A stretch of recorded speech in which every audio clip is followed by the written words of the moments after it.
Bonjour mes chers frères et sœurs, très heureux de vous retrouver pour ce culte de ce matin le 3 mai 2020, avec de la fraîcheur et de la pluie, mais il en faut, merci Seigneur, pour que les choses poussent dans la nature.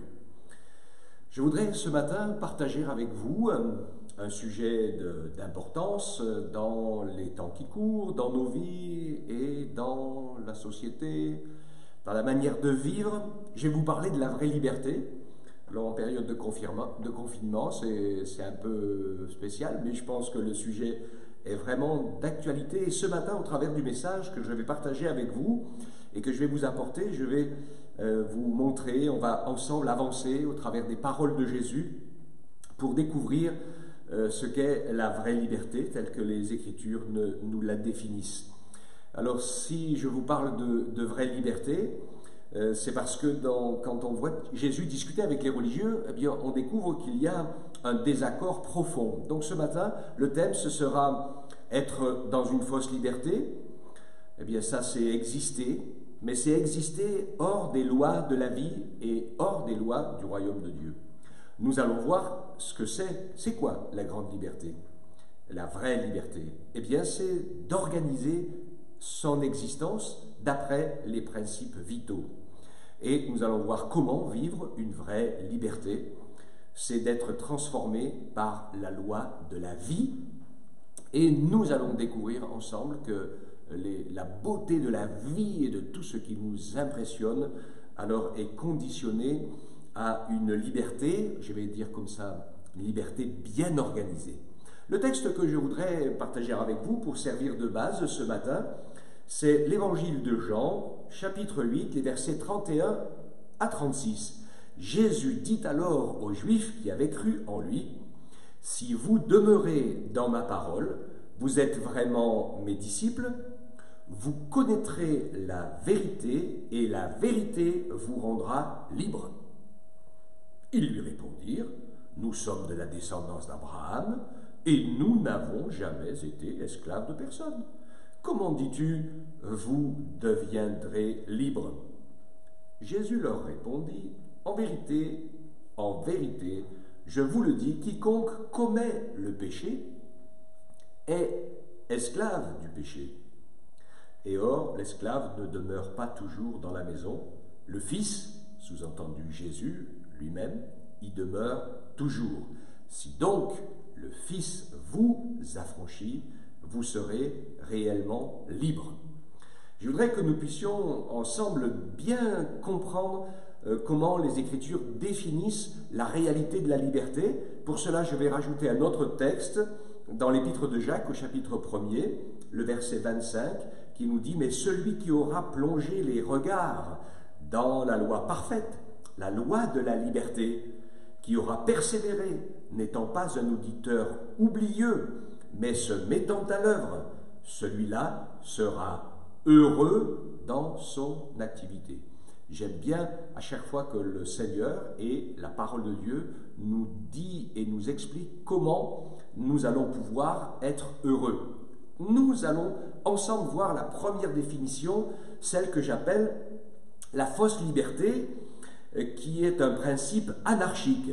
On le retrouve dans l'esprit de ceux qui discutaient avec Jésus et disaient « Mais nous on fait ce qu'on veut, on n'a jamais été esclaves de personne. » Et Jésus met le doigt sur une réalité intérieure cachée. Si vous êtes esclaves de vos péchés cachés, vous êtes esclaves de quelque chose à l'intérieur que vous ne dominez pas et que vous ne maîtrisez pas. Même l'apôtre Paul l'expliquait, il parlait de la loi du péché et de la mort qui est gravée à l'intérieur de nous et elle se définit comment? Eh bien c'est très simple, elle dit « Je n'arrive pas à faire le bien que je veux et parfois il m'arrive, et même souvent, de faire le mal que je ne voudrais pas faire. » Donc cette fausse liberté, qui pour moi en fait n'est rien d'autre que l'anarchie, l'anarchie engendre la mort. Alors je sais que c'est une philosophie que certains hommes partagent, l'anarchie, mais elle n'existe pas dans tout principe vital.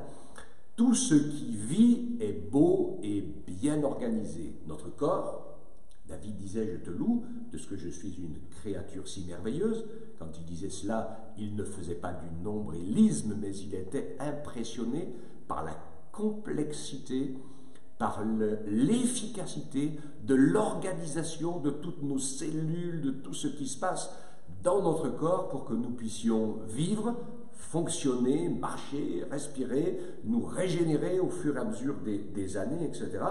Et donc, regardez avec moi ce principe, l'univers tourne, les planètes tournent les unes autour des autres en équilibre, tout ce qui est vital, les animaux, les fleurs, la nature, sont soumises aux lois intérieures qui leur permettent de vraiment vivre et de devenir ce pourquoi elles ont été créées.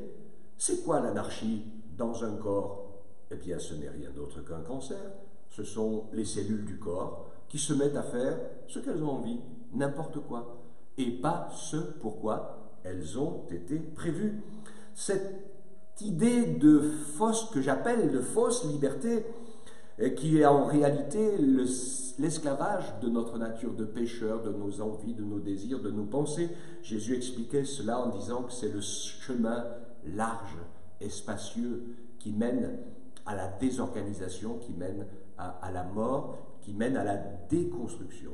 Le fameux « ce que je veux, quand je veux, comme je veux », il me faut, j'ai droit, et ça c'est quelque chose qui est impensable. Je vous parlais tout à l'heure du cancer, je parle de l'avant-création, il nous est parlé du mot chaos, tohu-bohu, quelque chose qui est informe et vide. Mais la vie, c'est l'organisation raisonnée de la circulation et de l'énergie.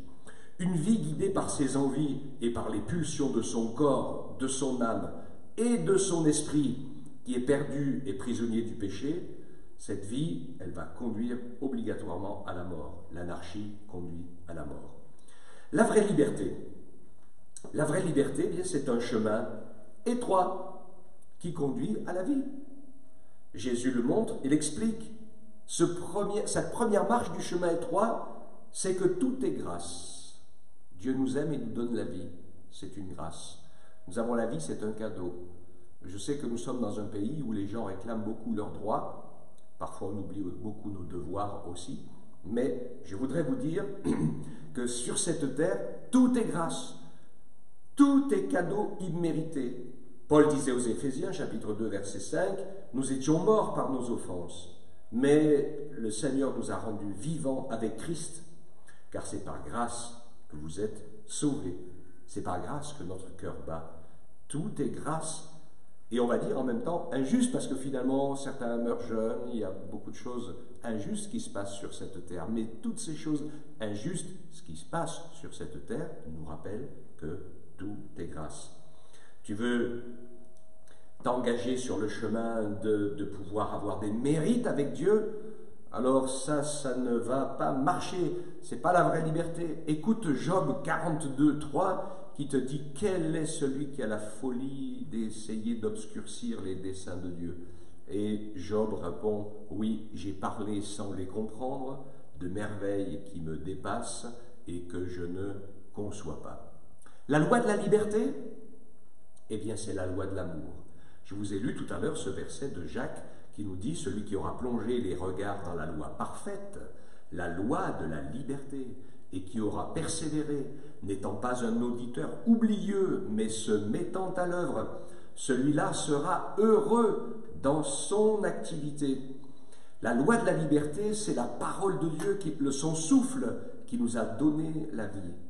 Cette parole de Dieu, c'est elle qui nous fait nous lever de nous-mêmes, sortir du principe du péché et de la mort qui nous conduit vers la destruction, pour commencer à vivre selon un nouveau principe, celui de la parole. Jésus va nous dire des paroles incroyables.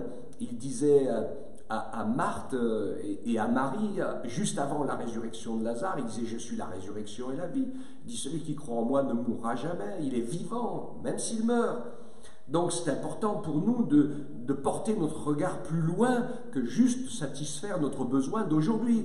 Malheureusement, beaucoup trop de gens vivent selon cette parole qui est écrite dans l'Écriture, mangeons et buvons, car demain nous mourrons. Ça, c'est une vraie catastrophe. Mais la parole de Jésus, eh bien, nous fait lever, nous fait sortir de nous-mêmes, nous fait trouver le contact et la communion avec Dieu. Et en fait, la liberté commence à se construire à ce moment-là. C'est ce que Jésus disait, si vous demeurez dans ma parole, vous êtes mes disciples, vous connaîtrez la vérité, et la vérité vous rendra libre. Les réalités solides de la vie inébranlable se conduisent sur la vérité.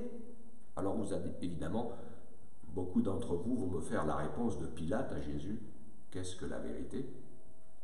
Eh bien, il l'avait devant les yeux. Mais ça, c'est pas évident, hein, parce que Jésus était devant ses yeux. Et Jésus était en train de se préparer à mourir pour expier nos péchés, afin de nous rendre vraiment libres et de nous permettre de triompher de nos péchés. La vraie liberté, donc, nous fait lever pour aller à la rencontre du Seigneur.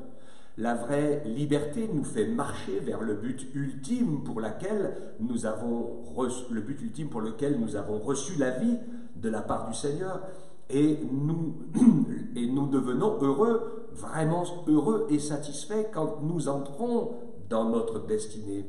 Et la vraie liberté nous fait retrouver une relation avec Dieu. La plante coupée, la fleur coupée se retrouve regreffée, sur sa racine, et une fois que nous sommes greffés, la vie revient. La liberté, ce n'est rien d'autre que de rencontrer et de connaître la lumière de la vérité. Et c'est Jésus. Jésus a dit, je suis le chemin, la vérité, la vie. Il a dit, je suis la lumière, je suis le sel de la terre. Et cela, nous le rencontrons en ouvrant notre cœur à la puissance de la parole de Dieu, qui va nous permettre de faire un diagnostic vrai sur notre nature, sur notre personne. Il va nous permettre de faire un diagnostic vrai sur la nature de Jésus et de son œuvre à la croix pour nous racheter, pour payer le prix, nous délivrer. Et puis, il va nous permettre de pouvoir faire cette vraie découverte de la réconciliation avec Dieu. La vraie liberté est organisée.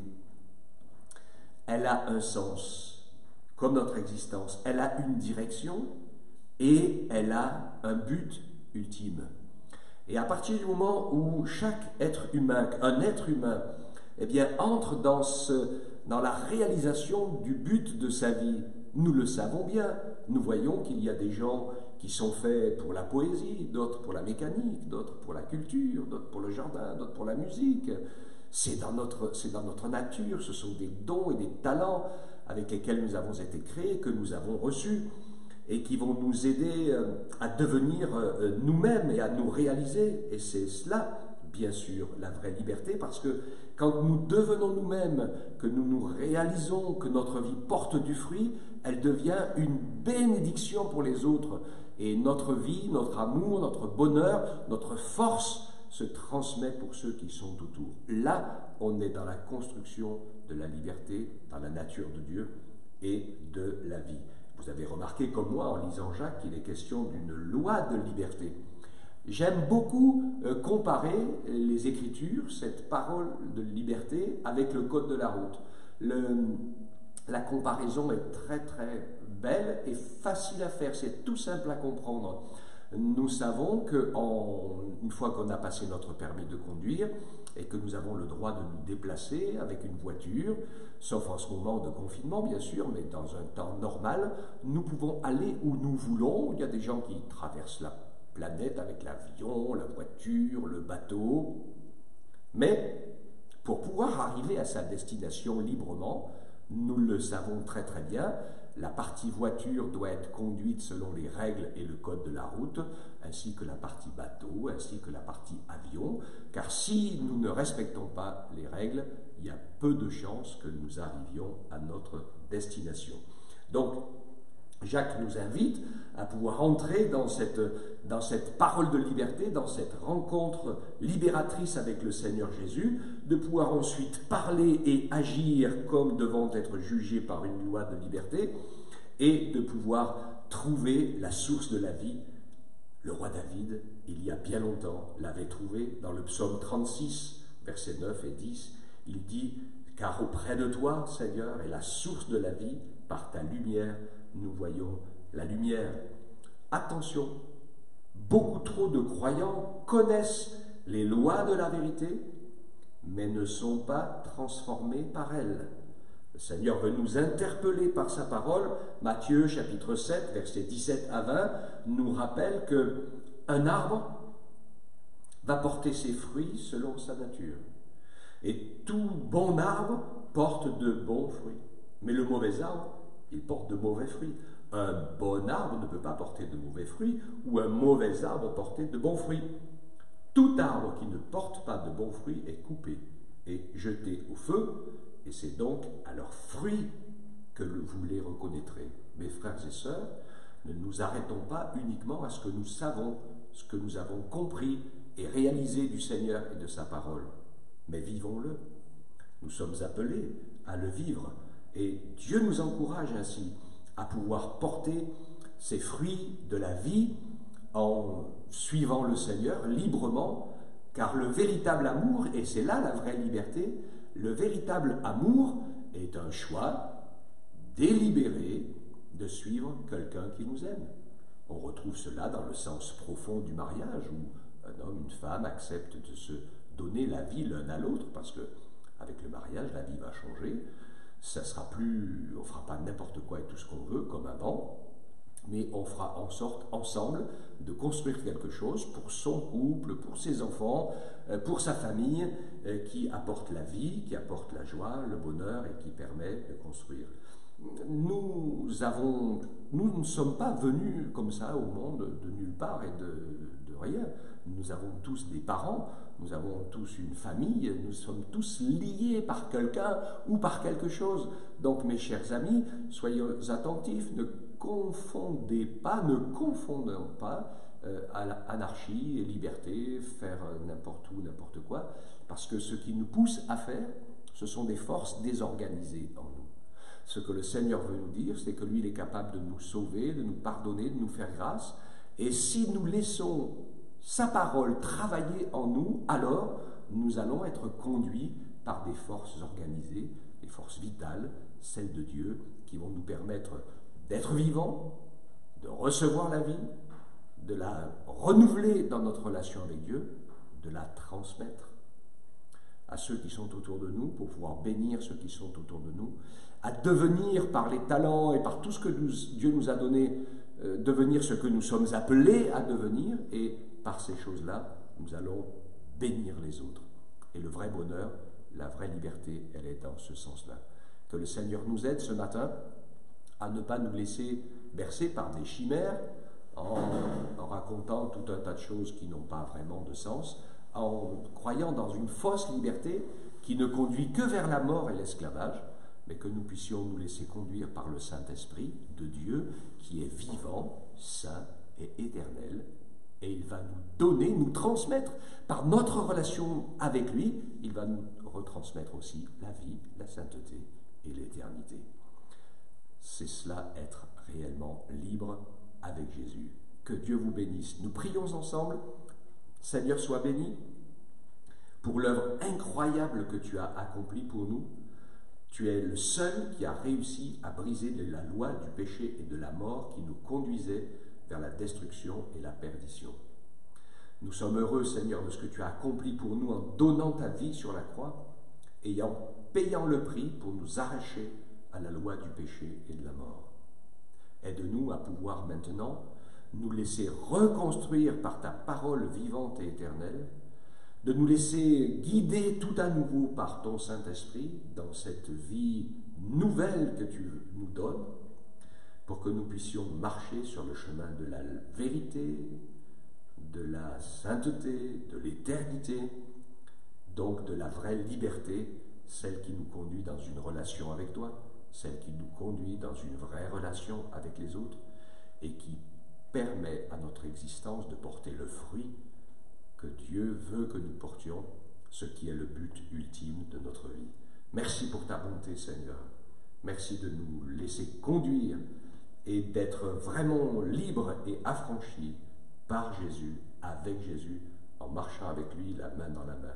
Oui, Père, je te bénis pour mes frères et sœurs et mes amis, que cette parole devienne vie et lumière en chacun d'entre nous. C'est au nom du Seigneur Jésus que nous t'avons prié, Père. Amen.